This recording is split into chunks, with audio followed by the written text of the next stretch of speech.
नमस्कार, स्वागत है आपका अपने YouTube चैनल बी एजुकेटर में। बात करेंगे 6800 नई शिक्षक भर्ती के लिए चैलेंज।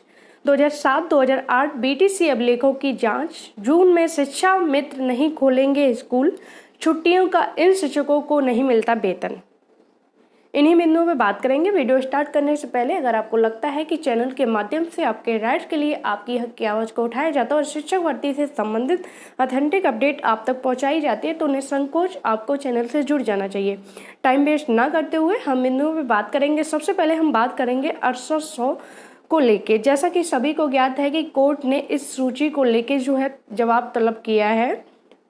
अभी तक इस केस में जो मामले थे विवादित थे वो कहीं ना कहीं 69,000 शिक्षक भर्ती से संबंधित जो कैंडिडेट थे उन्हीं के द्वारा जो है आपस में इस केस को लेके इसमें विवाद था।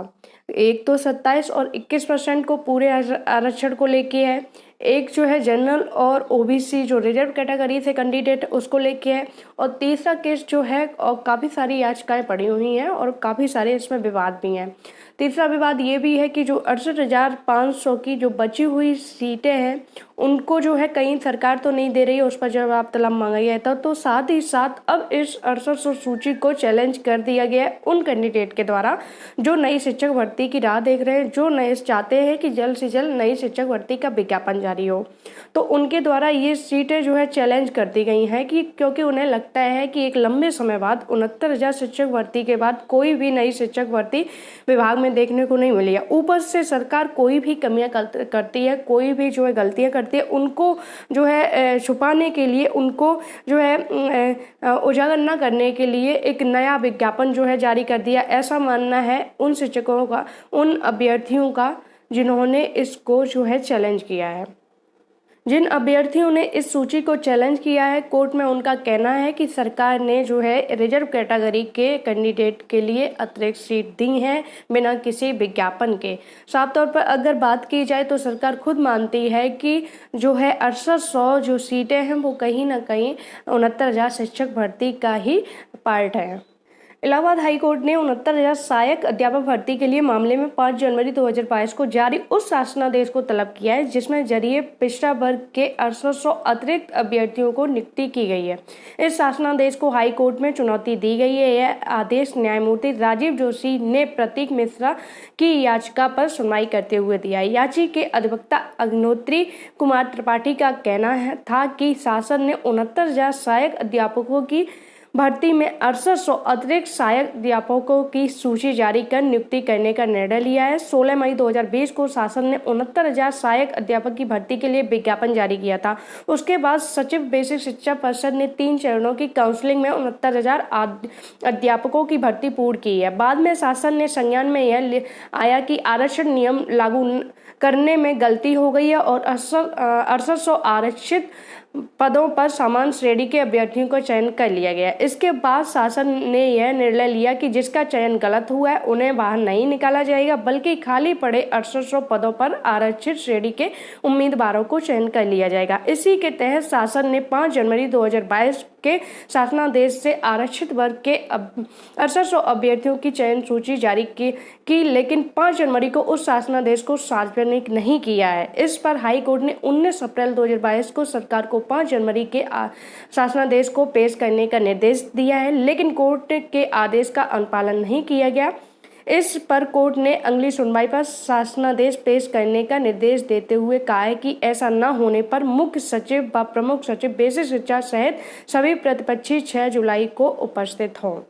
मतलब कहीं ना कहीं आप एक चीज़ समझ सकते हो कि जो चीज़ें 68,500 में सरकार के द्वारा जो है गेम बनाया गया था वही गेम अब 69,000 शिक्षक भर्ती में भी स्टार्ट कर दिया गया है कि जब गलती सरकार ने एक्सेप्ट की है कि हाँ गलती हुई है आरक्षण में, तो उन कैंडिडेट को क्यों नहीं निकाला जा रहा है। जब आप जो है इस चीज़ को मानते हो कि आरक्षण के नियमों का उल्लंघन हुआ है, 6800 पदों की जो है गड़बड़ी हुई है, तो उनको क्यों नहीं निकाला जा रहा है। दूसरी चीज़ कि आपने शासनादेश भी आदेश कर दिया, जो है शासनादेश भी जारी किया है कि इनको नियुक्ति मिलनी चाहिए अतिरिक्त पद देके, जबकि उसमें जो गलत तरीके से नियुक्ति पाए हैं उनको आप हटा नहीं रहे हो, तो जाहिर सी बात है कि आप कहीं से तो ये पद ऐड कर रहे हो।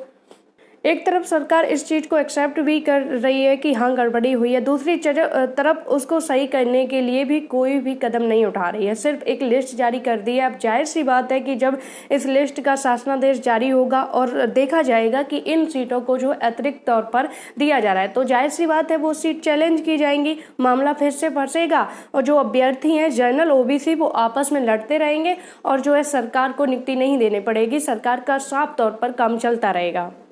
अब इस याचिका को देख के यही लगता है कि मैटर और भी ज़्यादा पेचीदा हो गया है, क्योंकि सरकार जो है इस पर साफ तौर से क्लियर नहीं कर रही है। जो पहले से अवैध तरीके से जो है ज्वाइनिंग पाए हैं उनको हटा नहीं रही है, अतिरिक्त सीटें दे दी गई हैं। अब जाहिर सी बात है कि जो कैंडिडेट नई शिक्षक भर्ती का इंतजार कर रहे हैं उन्हें इंतजार है कि भाई एक जो है लंबे समय से जो इंतजार कर रहे हैं उन्हें एक विज्ञापन मिले। अब इस तरह से आप गड़बड़ी करते रहोगे और जो है सीटों को ऐड करते रहोगे तो जो BTC और टेट सीटेट क्वालिफाई है उनको इंतजार है कि एक नई भर्ती देखने को मिलेगी, तो उन्हें कहाँ से फिर भर्ती मिलेगी, तो विवाद तो उत्पन्न होना है इस पर। और इस जो सूची है इसको चैलेंज किया गया है, जो बीएड के इसको जिन्होंने चैलेंज किया है, जिन कैंडिडेट ने, उन्हीं के द्वारा ये सूची भी चैलेंज की गई है। तो जो जाहिर सी बात है जो नई शिक्षक भर्ती के इंतजार में है तो वो चाहते हैं कि इस चीज़ को क्लियर किया जाए कि जो 6800 पद हैं वो सरकार कहाँ से दे रही है। 68,500 के बचे हुए पदों पर जब बात आई तो 68,500 के जो बचे हुए अभी भी 5% के लिए लड़ रहे, 23,000 सीटों के लिए लड़ रहे हैं, उनके द्वारा उसी टाइम जो है इसको चैलेंज किया गया। तो सरकार ने साफ तौर पर क्लियर कर दिया कि ये 68,500 में बची हुई सीट नहीं है, ये 69,000 शिक्षक भर्ती का ही जो है पार्ट है। वहीं अगर सरकार का रिकॉर्ड देखा जाए तो 69,000 शिक्षक भर्ती 3 चरणों में 3 जो है काउंसलिंग में संपन्न हो चुकी है। फिर ये सीटें कहाँ से दी जा रही हैं। बात करेंगे 2007-2008 BTC अभिलेखों की जांच। मैटर आपका विशिष्ट BTC और BTC 2007-2008 के ऐसे कैंडिडेट जिन्होंने प्रशिक्षण के वक्त जो है अपने जो विकलांगता का फर्जी सर्टिफिकेट बनवा के जो है अभी तक शिक्षा विभाग में नौकरी कर रहे हैं, इनकी शिकायत हुई, जो है इनके कागजातों की जांच हुई तो उसमें कुछ कमियां पाई गई, जिसके चलते हुए इन्हें फिर से मेडिकल के लिए बुलाया गया, लेकिन ये उपस्थित नहीं हुए। विशिष्ट BTC प्रशिक्षण 2007, विशिष्ट BTC प्रशिक्षण 2008, विशेष चयन एवं विशिष्ट BTC प्रशिक्षण 2008 के अंतर्गत चयनित विकलांगजन जो अद्यतन मेडिकल बोर्ड के समक्ष उपस्थित नहीं हुए के मेडिकल बोर्ड से स्वास्थ्य परीक्षण हेतु नामवार सूची दी गई है। पूरी काफ़ी एक लंबी सूची है इन कैंडिडेट की जिन्हें उपस्थित होना था, जिनके डॉक्यूमेंट्स में कहीं ना कहीं ये चीज़ें गलत तरीके से शो की गई हैं कि ये जो है PS6 के कोटे से बिलोंग करते हैं, लेकिन ये इनके प्रमाण पत्र जो कहीं ना कहीं फर्जी हैं।